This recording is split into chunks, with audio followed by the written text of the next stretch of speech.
ఇలాంటి రసం ఒక్కటి చేసుకుంటే చాలు. ఇంక రైస్‌లోకి ఎలాంటి కర్రీస్ కూడా అవసరం లేదు. ఓన్లీ రసంతోనే తినేస్తారు. అంత బావుంటది. ముందైతే టమాటాలు తీసుకొని బాయిల్ చేసుకోండి. అందులో చిన్న చింతపండు కూడా యాడ్ చేసుకోండి. ఆ తర్వాత టమాటాలు బాయిల్ అయిపోయిన తర్వాత ఇలాగ పప్పు గుత్తితోనేమో టమాటాలన్నీ బాగా మెదుపుకొని దాంట్లో కొంచెం వాటర్ కూడా యాడ్ చేసుకొని పిప్పంతా తీసి పక్కన పెట్టుకోండి. పులుపు తగ్గట్టు వాటర్ కూడా యాడ్ చేసుకోండి.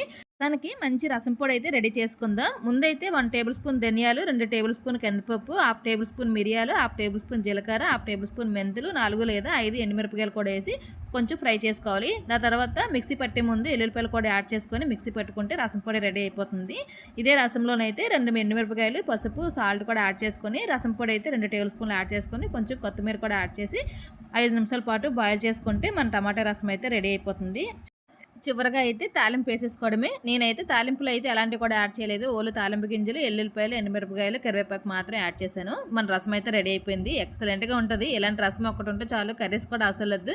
ఇంక ఓన్లీ రసమే తాగేస్తారేమో, అంత బావుంటది. ఈ రసం అయితే మా ఆడపడుచు రెడీ చేసి చూపించమని చెప్పింది. తన కోసమే రెడీ చేశాను.